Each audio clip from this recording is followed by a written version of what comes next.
An anthology about the bad, the short-lived, and the forgotten shows and events in television history. This is It Was a Thing on TV. Punisher! Control! Tell me before I change my mind! I give you Super Train.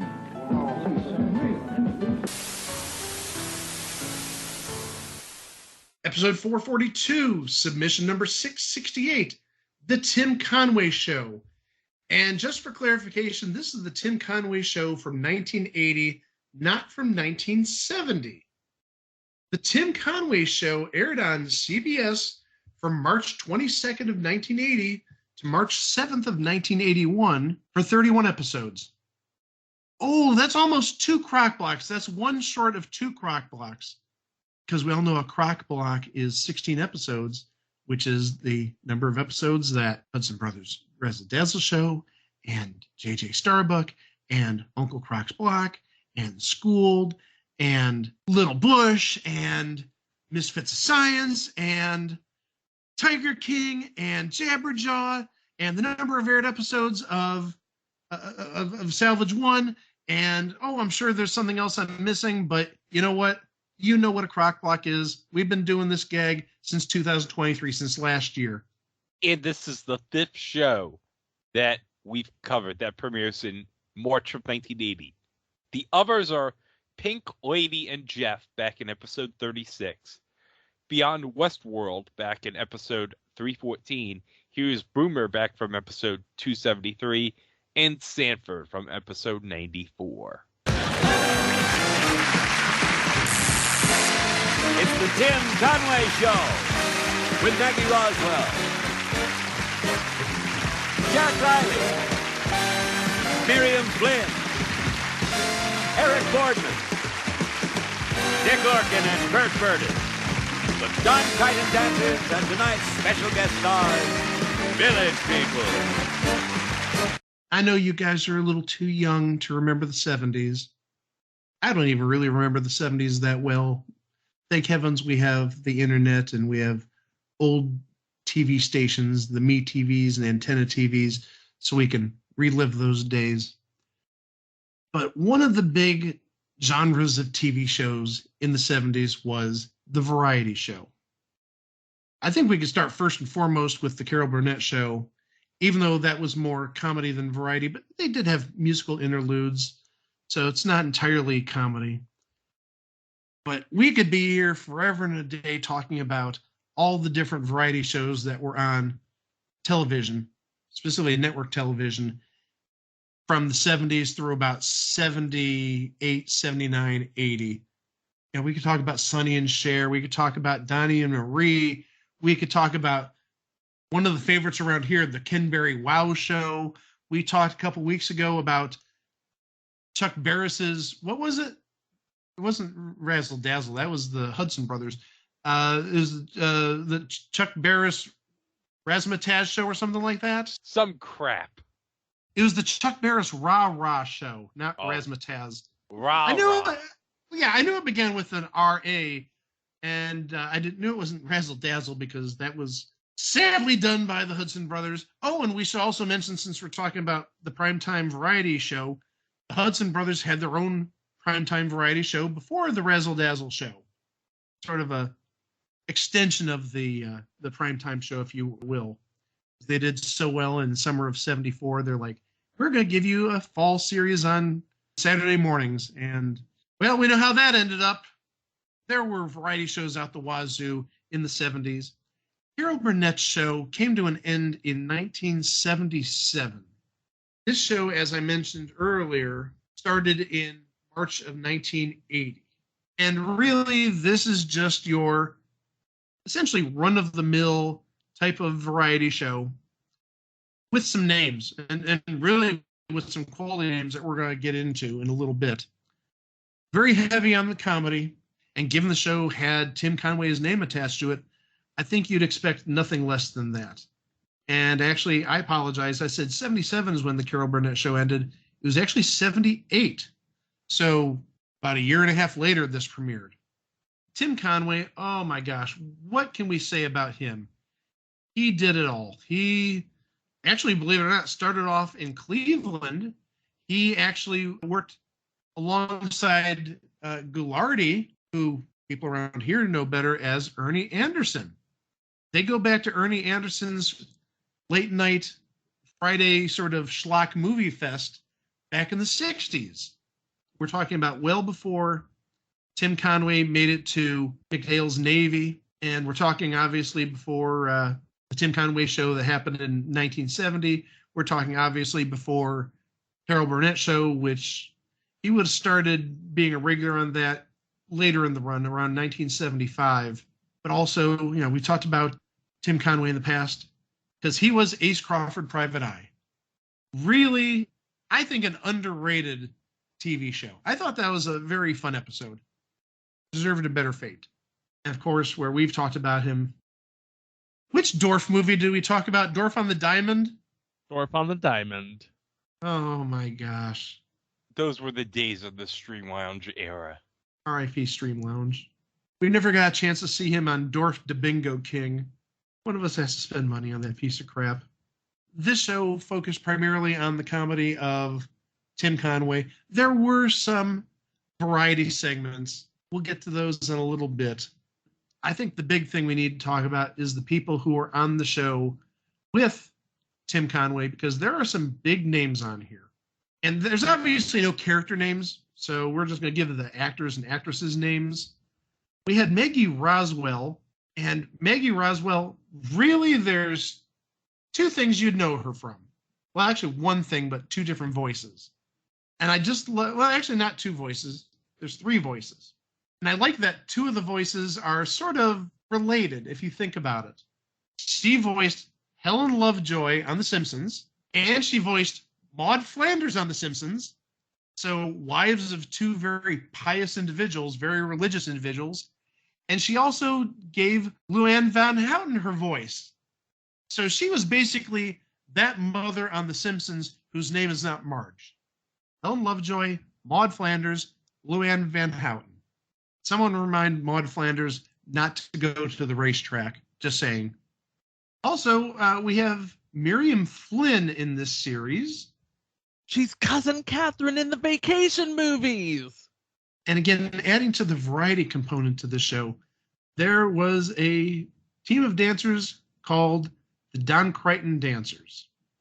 They did appear on an episode of Carol Burnett and Company in 1979, and they did appear on a 1967 episode of the original Carol Burnett Show. But they were on all 31 episodes of the Tim Conway Show. Another member of the troupe is Bert Burtis. And Bert Burtis, not a big name, but oh my gosh, he voiced Don Penguin on Beekman's World. You remember the penguins at the start of the show, or when they go to commercials, they'd wisecrack and whatnot? He was one of the penguins in those segments. I loved those segments. I just love Beekman's World. I would love to see that again on television. Come on, Universal, make it happen. Well, I'm guessing about 10 years ago at this point, one of the digital sub-channels here actually showed Beekman's World on weekend mornings as EI content. So it's out there somewhere. I don't know if it's Universal that's holding it back, but like I said, in the last 10 years, I saw it as EI content. Dick Orkin was, again, another person in this troupe. And Dick Orkin, more known as a writer. And actually, in terms of acting, he was a voice in a 1986 movie called Christmas Every Day. And he did a voice in the 1988 movie, The Canterville Ghost. Not much of a career after this. Another variety type of act that occasionally appeared, 9 episodes it says, is the Peter Matz Orchestra. And really, they did some stuff, but not a lot of stuff. They did something called Here's Edie in 1962. They were on 5 episodes of the Jimmy Dean Show in 1963 and 1964. And then something called Live and in Person in 1983. They got to star on a variety show with a sausage magnet. All right, some other names, some that you know, some that you don't know that were on this series for less than 10 episodes. Harvey Korman, Again, another person who was on the Carol Burnett Show. He was on 8 episodes. Carol Burnett was on 4 episodes, and really their appearances primarily came in the second season. That's something I noticed about this show is you did have true guest stars in season 1, but in season 2, they brought back a lot of people from Carol Burnett Show, guessing for a ratings boost. You had Rick Siegel as one of the Don Crichton dancers for 3 episodes. He played Ricky Stevens in 10 episodes of The Partridge Family in 1973, if that name sounds familiar. And then he was only on 3 episodes. I thought he was on more than 3 episodes. But one of the great character actors ever in the history of television, Jack Riley. Stu Pickles from Rugrats. If you're a certain age, you would say that. I don't think of him as Stu Pickles. I think of him just as a character actor, to be honest. But really, where I remember him from is the Bob Newhart Show. Elliot Carlin. Classic character. But I also remember him as a number of characters on Night Court. Specifically, I remember him playing a not-so-cheery clown, let's say. He was not happy-go-lucky. He was more like a perpetually pissed-off clown. But yeah, if you saw the face, and again, if you watch the Bob Newhart Show, you know exactly who Jack Riley is. One of the really amazing, great character actors in history. Another name that shows up on some episodes, I thought he appeared on more than 3, which is what IMDb says, but I know he also did writing for this show. We just talked about him last month. Eric Boardman. We're talking about the same person who hosted the New Liars Club. Eric Boardman did more than the New Liars Club. We talked about him previously as an alumnus of Second City, and he's done various different TV specials over the years. But around here, he's going to be remembered for 2 things, the New Liars Club, and he's going to be remembered for the Tim Conway Show. Because he actually got some decent airtime on early episodes. We may get into that as we go towards the episodes. But yeah, there's a lot of names that made guest appearances or were the primary guest for certain episodes. We'll get to that as we go along. Like I said, we got 31 episodes. I don't know if we're going to get too deep into the episodes, if they're going to break down all the skits or not. But we could definitely talk about the names that were on the episodes. Chico has the episode guide, so I'm going to hand the reins over to him. Go for it, Chico. And as always, thank you so much to the Internet Movie Database and Google for their assistance in this endeavor. Episode 1, Burt Reynolds and Michelle Lee. Tim uses clips from Burt Reynolds films with new voiceover dubs to make him a guest on the show, and Michelle Lee performs. Of course, Michelle Lee of The Knots Landing. I didn't know she was a singer. Did you know she was a singer? Is she singing? I don't remember her singing on this episode. That doesn't mean she didn't. I just don't remember her singing on this episode. And there are some snippets about some of the skits on this, not just this episode, but overall in the series. It says that Tim interviews a macho superstar, boy, I wonder who that is, and uses member of the studio audience in a sketch set in a restaurant. That was one thing I noticed. I don't remember that specific skit, but I remember seeing on some other episodes, Tim Conway would get members of the audience to play certain roles in skits. And they were actually very funny. Now, admittedly, they're just people picked out of the audience who, don't know how to act, who are just following direction. But there were some funny ones. And I don't know if it was this episode. I thought it was this episode. But one of the first sketches actually has Eric Boardman playing a judge. I think it was the first skit on the first episode, or the first skit after the introduction. You had Eric Boardman playing a judge. I don't remember the entire background of it, what the punchline was or what have you. But actually, it was one of those things where it happened like 3 times in the episode. They'd cut to a courtroom scene and they'd deliver their gag, and then later on in the episode, 20 minutes, 25 minutes later, go back to the courtroom scene, and there's Eric Boardman playing the judge, and there's another one-liner, and then, yeah, they did that like 3 times on the first episode, or at least the first episode that I saw, what I thought was episode 1. But no, episode 2, I know I definitely saw this one with Casey and the Sunshine Band. Boy, if that doesn't date this episode, I don't know what does. Tim welcomes Casey and the Sunshine Band to the show. Also, he receives a visit from an old friend during his opening monologue. Not going to lie, I don't remember who the old friend was. I think Chico might have an idea, though. It's his old boss, Carol Burnett. She did her Mrs. Wiggins. She was with Tim in the intro. And, again, drives Tim nuts when the props work for her and not him. And says that Casey and the Sunshine Band performed a new song. I'm going to say kind of no to that. Because, and this is fuzzy because it's been a number of months since I've seen it. I want to say that the band's equipment, I want to say either got repossessed. I don't think it got damaged, but it got taken off the stage as they're trying to play the song, and they don't get through the entire song before some sort of comic routine happens. Or maybe the comic routine happens while they're taking the different instruments off the stage, but they don't get to play the whole song.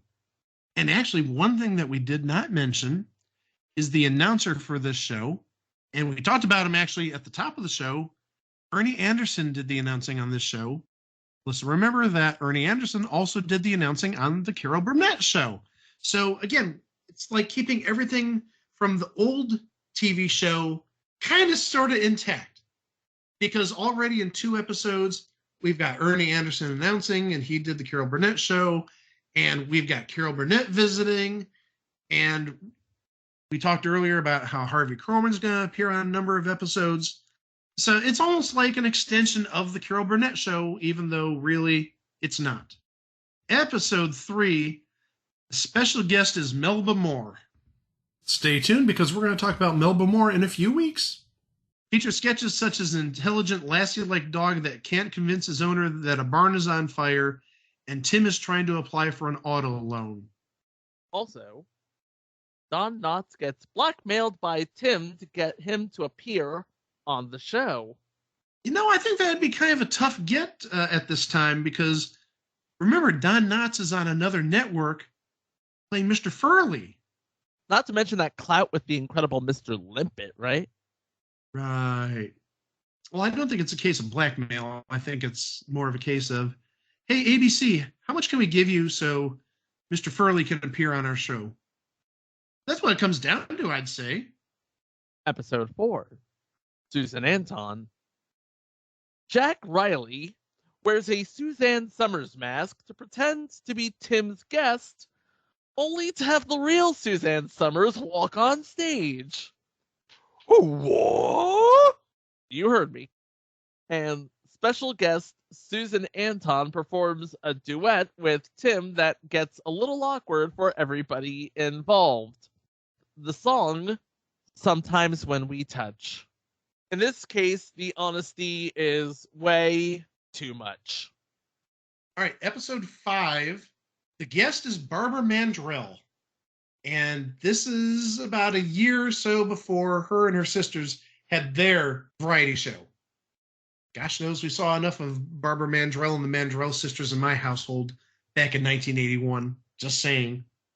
Now, again, I mentioned earlier, Tim Conway likes getting audience members involved in certain skits. This is one of those cases. Tim enlists several members of the audience to join him in performing a Western-themed sketch. Also, Tim suits up to test a hot tub. And on top of that, Dick Martin interrupts the start of the show to do his version of an introduction to Tim Conway, and Barbara Mandrell sings Darling. Episode 6, Bernadette Peters. Bernadette catches Tim pretending to make love to her behind a closed door to impress the audience? What? Later, she sings Gee Whiz. Bernadette later dances with the Don Crichton Dancers. She also shows up in a sketch where she is awaiting a marriage proposal from Tim. No, I don't believe that. I'm sorry. Not a good match there, just saying.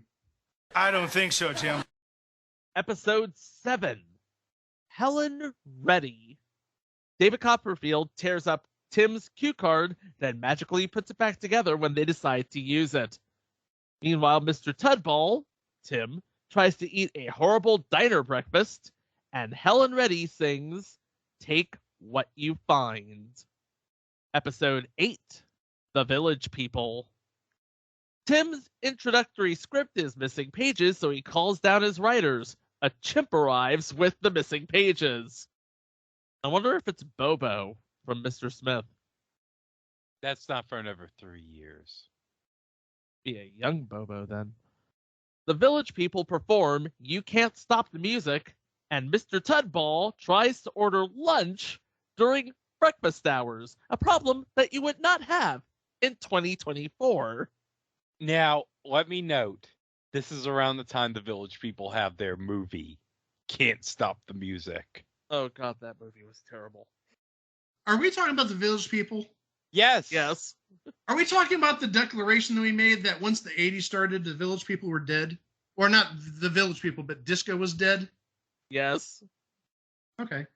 That's what I get for stepping out for all of 2 minutes. We were also talking about You Can't Stop the Music. Oh, yeah, I remember that. Wasn't it terrible? Yeah, when did we talk about that? Was that the Playboy bikini party, whatever Yes! it was? The roller disco and bikini party. Remember, they were going to get ready for the 80s. And no, Village People, you're not going to get ready for the 80s. Somebody should have just warned everybody ahead of time. Disco was not going to make it into 1980. And the last episode of season 1, Mel Tillis. Stuttering Mel Tillis always gives a perfect performance when singing. And later, Tim engages the entire audience in a Frankenstein sketch. The entire audience. Wow.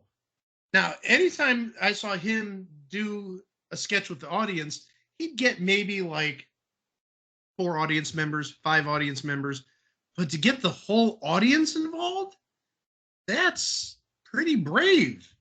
On the subject of the sketch, a poor traveler headed to the airport in a hurry suffers by having Tim's old man character as his cabbie.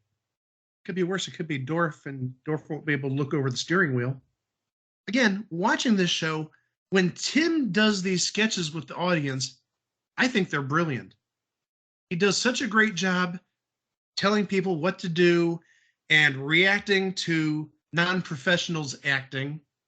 I thought this was one of the more creative and really one of the best parts of the series as a whole. And you wouldn't be wrong. I mean, this is his strength. He is strongest when he's making himself the butt of the joke. We talked about this in Ace Crawford. We talked about this in Dorf. And he invites everybody to laugh at him. He wasn't really the butt of the joke in these segments, though, to be honest. He was more, I'd almost say like a director type, saying, you do this, you do that, you do this whenever this happens. So he really wasn't the foil here. He wasn't the recipient of humor. He was more or less leading everything. Now that that season's out of the way, and the entire season aired Saturday nights at 8 o'clock, which, if I'm not mistaken, was Carol Burnett's old slot. Carol Burnett's old slot wasn't at 8. I think she was at 9. On ABC, you had Angie and Good Time Girls. We talked about Angie. If I'm not mistaken, this would be season 2 of Angie, so Good Time Girls, that's for another episode. And on NBC, oh boy, it was up against BJ and the Bear. And you know what spun off this season from BJ and the Bear? I miss you, Flubu. So, ratings, you have the ratings for season 1, I take it, but from what I understand, ratings for season 1 were bad. And not so much a fault of Tim Conway, but nobody was watching a variety show in 1980, especially one on a Saturday night. I mentioned earlier that this show I thought was brilliant. I thought this is a great show. I've seen a number of episodes, but you beat me to the punch. I was going to say the variety show sort of died out about a year or two earlier. If this would have premiered not in 1980, but sort of as an extension of the Carol Burnett show in 1978, I think the show had a better chance. Alas, you have that 2-year gap. And in that 2 years, you see a lot of variety shows sort of going down the drain. We talked about Sonny and Cher. We talked about Donnie and Marie. Greg even mentioned at the start of the show that the same month this premiered, Pink Lady and Jeff premiered. And I think Pink Lady and Jeff was like the final nail in the coffin for the variety series, but that had more issues than just the variety series was dead. It doesn't help when 2 of the 3 stars of your show can't even speak English. So yeah, if this started in 78, maybe you get a 3 or 4 year run out of it. But unfortunately, it started in 1980, and you got 2 seasons. And I do have some of the ratings for the first season, so we'll see if it's as bad as you say it is. The first week I have is the last week of March of 1980. Out of 66 shows, it finished at 42. So right about the 2/3 mark. Some shows that it did better than. Barnaby Jones, admittedly the final season of Barnaby Jones, Little House on the Prairie, BJ and the Bear, Buck Rogers in the 25th Century, an all-star family feud, 10 Speed and Brown Shoe, previous entry, Here's Boomer, previous entry, Hawaii Five-0, again, final season, Rockford Files, again, final season, and the aforementioned Pink Lady and Jeff. I actually have the ratings for the week before that. So out of 69 shows, just say it. Nice. I hope you're proud of yourself. I am. Out of that many shows, Tim Conway Show finished 39th. So almost the top half. I mean, top half would be 35, 34, 35. So it was right on the cusp there. And again, some big shows that it did better than. Trapper John MD, WKRP in Cincinnati, 2020, Rockford Files, You Miss Sheriff Lobo, Buck Rogers, Here's Boomer, Family, Sanford, White Shadow, Hawaii Five-0, Facts of Life, 10 Speed and Brown Shoe, and Pink Lady. So really, I think maybe CBS was sort of on the fence here. Yeah, they knew who they had. Yeah, it did better than a lot of shows that were on the way out. And really, if you think about it, that might be the reason Tim Conway stuck around, because Hawaii Five-0 was gone. It finished in 1980. And 1980 was also the end of Barnaby Jones, as I said earlier. So there's 2 hours of shows that you need to fill. Now, I know it's Saturday night, but just an idea there. Another thing, and we saw this play out last year. What happened in the middle of 1980? We talked about it on That's My Line. An actor's strike. Variety shows like the Tim Conway Show fall under the network code and not like anything to do with the Screen Actors Guild at the time. That would be fair game. So any other time, Tim Conway's show would probably have been canceled, but CBS renewed it. There would be changes, though. Eric Boardman, Jack Riley, they were gone. And also, it would be not an hour-long show, but a half-hour-long show. And there would be more changes on top of that. Bert Burtis and Dick Orkin would leave the cast, and Harvey Korman would be brought on to co-host the show? So now it's essentially a full-fledged reunion of the Carol Burnett Show. essentially. I mean, I know you don't have Vicki Lawrence there, and I know you don't have Carol Burnett, obviously, as a regular, but you've got Tim Conway and Harvey Korman, and gosh knows they work so well together. Look at just like any classic sketch from the Carol Burnett show, the last 3-4 seasons. So let's see what the new flavor of the Tim Conway Show has to offer. Season 2, Episode 1, Dallas. Tim strikes comedic oil in a rich spoof of the hit series Dallas. Then Tim and audience members put on a sketch about the Titanic. Hey, Susan, what's your reaction to that audience-led skit of the Titanic? Uh-oh. That was not Susan. That was Greg. Uh-oh. That was still Greg. Much better. Episode 2, Super Guy. Tim shops for a waterbed, gets taken in by a hidden camera show, and takes to the sky as Super Guy. Episode 3, Carol Burnett. Now it's a full-fledged reunion. Well, mine is Vicki Lawrence. Returning soldier Tim has mixed feelings when he overhears his love writing a letter to him. Episode 4, Satire on TV Commercials. Tim finds that a restaurant table next to the kitchen reveals just how fresh his meal is. Is it as fresh as the Pop-Tarts mascot going into the toaster after the Pop-Tarts bowl? No. Episode 5, The Gun Mole. Tim gets laughs as a derelict who sits in with a jazz band and utilizes audience members for a sketch about a gangster's girl. So I guess it's the gun mall, not the gun mole. Episode 6, Coping with Teenage Girls. Tim struggles to connect when he takes it upon himself to take his teenage daughter and her friend out for dinner. Episode 7, Don Knotts. Two big-time comedy legends join forces when the hilarious Don Knotts joins host Tim for a silent movie parody. Episode 8, Surprise guest Harvey Korman. Tim will not be sidelined when he appears in his oldest man persona as a football team doctor. Episode 9, Jonathan Winters. Tim is a football coach, and Jonathan is the dim-witted quarterback who only knows one play. Hey, that's one more play than Robert Saleh knows.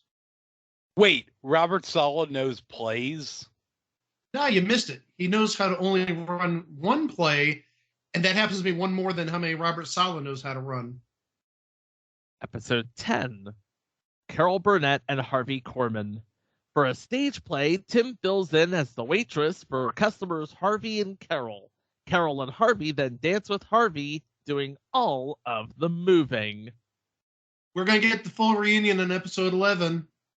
Episode 11, Vicki Lawrence.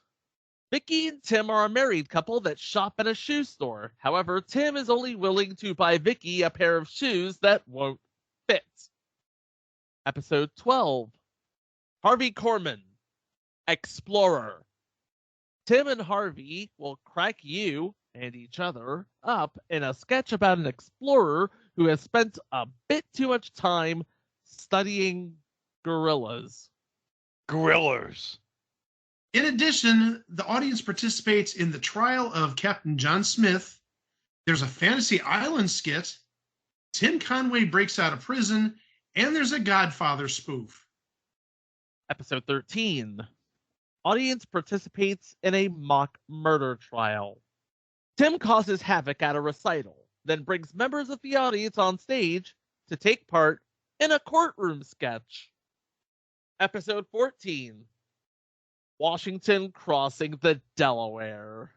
Audience participates in Washington crossing the Delaware. A bank customer discovers crime does pay. And by the way, it should be noted that these audience sketches, they're called show time sketches or show Tim sketches. Episode 15, The Empire Strikes Out. Tim uses the Force and audience members for the sci-fi spoof, The Empire Strikes Out. Also, Harvey and Tim are shipwreck survivors. Episode 16, Harvey Korman as Snow White and Carol Burnett as Joan of Arc. What? I kid you not. Carol Burnett reprises her Eunice character in a Joan of Arc sketch, and Harvey is Snow White to Tim's Prince Charming. By the way, Tim is the old man prince. Episode 17. Tim is a vampire with bad aim. Maggie demonstrates how to use a bug fogger to Harvey, and Tim plays a vampire with a bad aim and an ex-president looking for used cars. Meanwhile, Harvey dances with the Don Crichton dancers in baseball uniforms. Episode 18. Harvey Korman, prison warden. Accident-prone Tim goes to the emergency clinic for a splinter, but he has a knack for things to go wrong. Warden Corbin gives ex-con Conway a release only to have his ditzy wife arrive and talk about a numbers racket. Oh, jeez. Episode 19. Harvey Korman dances cheek to cheek. Old Man Tim is the bellhop for Harvey and his new bride who attempts to bring their luggage in and prepare the room for them. And Broadway singer Harvey comes down with parrot fever when trying to sing and dance. Episode 20. Harvey Korman is a used car salesman. It's a comedy offer you can't refuse when Tim plays a gangster hassled by a used car salesman, played by Harvey. Episode 21. Murder on the Accidental Express. The amateur theater show Tim puts on a mystery, Murder on the Accidental Express, using members of the audience, while Tim plays Sheer Luck Holmes. And the final episode. Harvey visits a barber asking for a shave. Their expert shaver is old man Tim, who gets into a battle with a hairdryer, tangles with the hot tile machine, and shaving cream dispenser. Also, a brief second appearance of Fantastic Island. Well, that's the show. Let's take a look at the schedule to see where the show might have had some issues. Chico did talk about the first season earlier, saying that it did go up against BJ and the Bear for the entire 8 to 9 o'clock hour, and at least on the premiere episode, it went up against the first hour of The Love Boat. That's a real tough 1-2 punch there out of the gate. So season 2, I've got a little bit of information on season 2. Not a whole heck of a lot. I do have some ratings, though. We'll get to the numbers in a little bit, because the numbers really were not that bad for starters, I don't believe. The season 2 premiere, as we talked about earlier, it went down to half an hour. It was still on Saturday nights. It aired just from 8 to 8:30 p.m. And really, the second season premiere, the timing really was not good. It went up against the first half hour of a 2-hour Love Boat and the first half hour of part 1 of one of the mini-series events of 1980, Centennial, on NBC. Sorry, as much as you may love Tim Conway, he's not beating Love Boat in 1980, and he sure as heck is not beating Centennial. So that was not a very good start for the season. If we move a little further in the future, we're going to go all the way to November of 1980, and we'll see if it gets any better. The competition was a little bit better. Tim Conway was from 8:30 to 9 following WKRP. This would have been second to last season. So not a bad lead-in. On NBC, it was up against the the second half hour of a Barbara Mandrell and her sisters special. And on ABC, it was up against the second half hour of something called Breaking Away. Love Boat was on from 9 to 10, so it avoided Love Boat, and Fantasy Island would have been 10 to 11, so it missed the meat and potatoes of the ABC lineup on Saturdays. So maybe that worked out a little bit better. As I said, I do have some of the numbers for the show. Some of the numbers are not that bad rating-wise. I have the ratings for the first week, so this is the premiere of the second season. So this is from September 15th to the 21st of 1980. Out of 51 shows, this is not good to start. Just 51 shows, 44th. Only thing of note that it beat was The Incredible Hulk of all things. And actually right behind Mork and Mindy. It did get a little bit better. It maybe in terms of number, but if the number's better, that doesn't necessarily mean it may be a higher rated show. For the next week, September 22nd to the 28th, out of 53 shows, it was 29th. And that was a new show going up against a number of reruns. So we're almost at the top half. And among the shows that it beat, the aforementioned Centennial Part 5, Trapper John MD, One Day at a Time, albeit a repeat, Incredible Hulk, albeit a repeat, Archie Bunker's Place, albeit a repeat, Benson, again, repeat, Angie, believe it or not, again, a repeat. So maybe we should take a look at like the newer shows. What did it beat among new shows? Rumor of War Part 2, don't know what that is, sounds like a miniseries. Death in the Southwest Prison, Empire Strikes Back, that's not the movie. It's a special. I figured it was some sort of special. It obviously wasn't the movie because it was released in 1980. Rumor of War Part 1, Games People Play, Those Amazing Animals, we talked about that previously. Bad News Bears in Japan, Flintstones, whatever Flintstones special might have been airing in October, September of 1980. 2020, For the Love of It, John Schneider Returns Home, Speak Up America, and NBC Magazine with David Brinkley. So again, 29th is not a bad number. It's almost the top half, but really it doesn't get much better than that. Taking a look at future weeks, I see a lot of ratings in the low 30s to high 40s.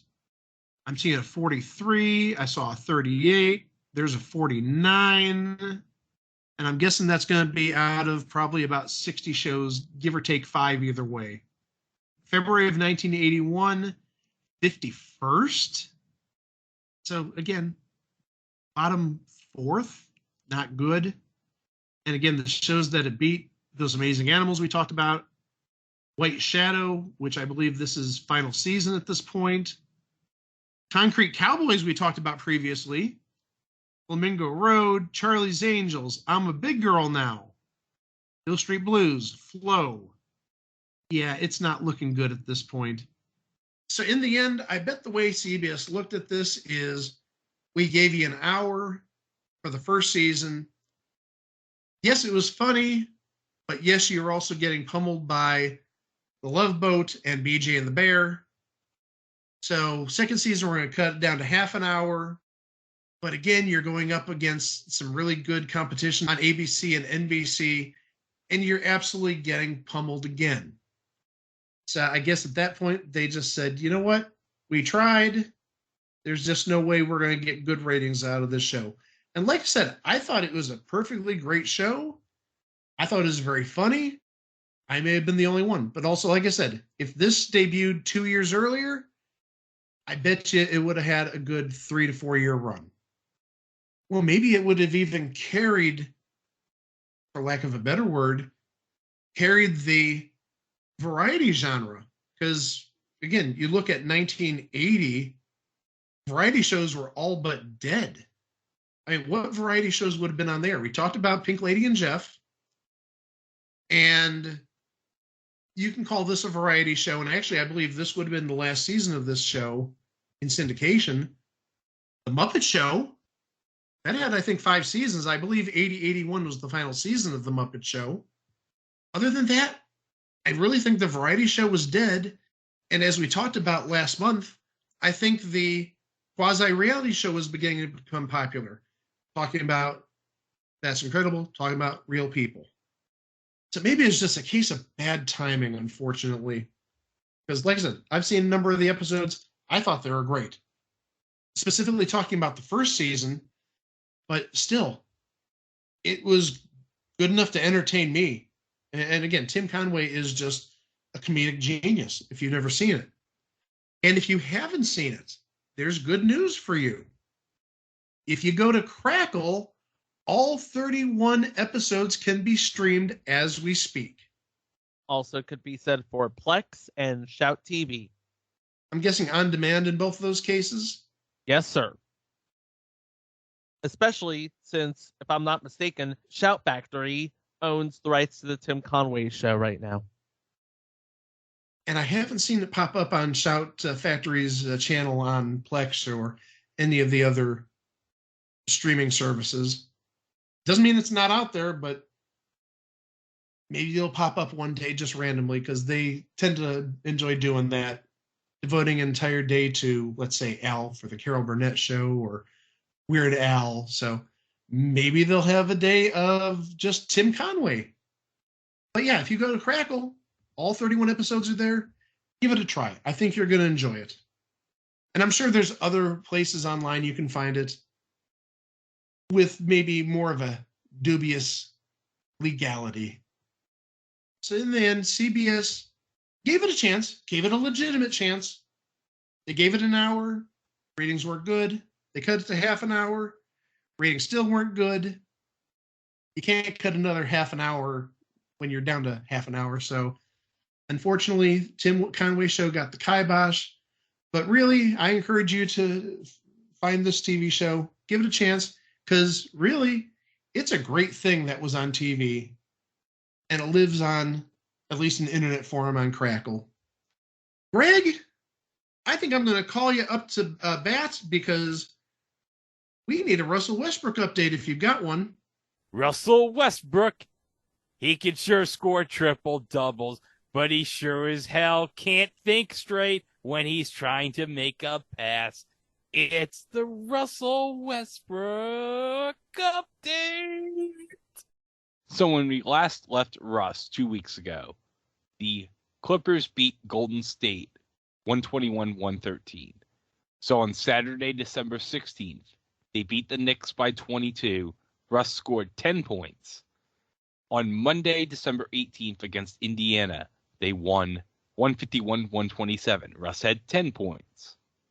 Against the Mavericks on December 20th in Dallas, the Clippers won by 9. He scored 10 points.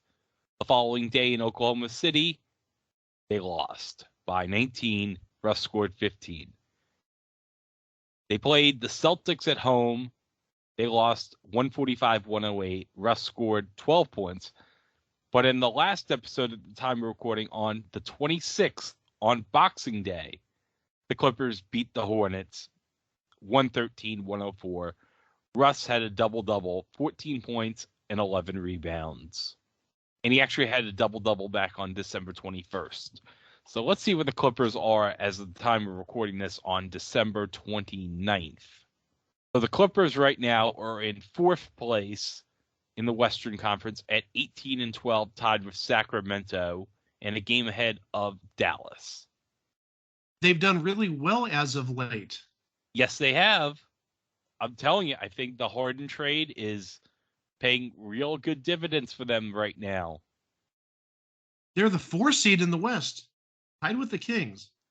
So, yeah, it just took them a little bit of time. We saw how they were earlier this season, and they're starting to gel now, and they actually have a record very comparable to, of course, make it about my team, the Cavs. The Cavs have actually 2 more losses, same number of wins, and they're actually the 6th seed in the East. So I bet you we're going to see them come playoff time in April and May. That's going to do it for this episode, but please remember you can go to our website at itwasthathingontv.com where you can listen to the 441 episodes that preceded this one. And we've got a whole bunch of great stuff there. We've got mini-sodes, live shows, extended versions. We've got instant reactions. We have a great instant reaction to the Pop-Tarts Bowl. If you haven't heard that, that's a must-listen, in my opinion. And also remember that we're on all social media, including Instagram, Threads, and Mastodon over at It Was the Thing on TV. Except don't forget Facebook. We are at It Was the Thing on TV podcast. Darn you, Mark Zuckerberg. And please remember, if you want to follow us on Mastodon, you need to search for us at It Was the Thing on TV at tvwatch.party. Also, don't forget, you can find us on any worthwhile podcast service, including Apple Podcasts, Google Podcasts, as long as that's still around, TuneIn Radio, iHeartRadio, Audible. We're seemingly everywhere. And please don't forget, we're also on YouTube, where you can like and subscribe to our channel. Please do not forget to hit that notification bell on YouTube to stay informed of all our future uploads on the channel, including what's coming up next week. Next week, we're not going to talk about specific shows or series. We're going to talk about situational type of stuff. What happens when certain things happen on TV shows? What happens on a TV show when a character dies? But also, at the same time, what happens when the star dies? So we're going to talk about characters passing away, not necessarily in real life. They may be characters that are killed off or what have you. But when we talk about when the star dies, yeah, we're going to get into talking about presumably John Ritter and 8 Simple Rules. That's the first one that comes to mind, I believe. I'm sure there's other ones that have happened over the years. But we'll talk about both of those situations next week right here at It Was the Thing on TV. Thank you very much for listening, and we'll catch you next week with those 2 new episodes. Wow! Saturday, it's Tim Conway, his outrageous cast of crazy characters. With special guest Casey and the Sunshine Band. The new Tim Conway Show, Saturday at 8, 7 Central.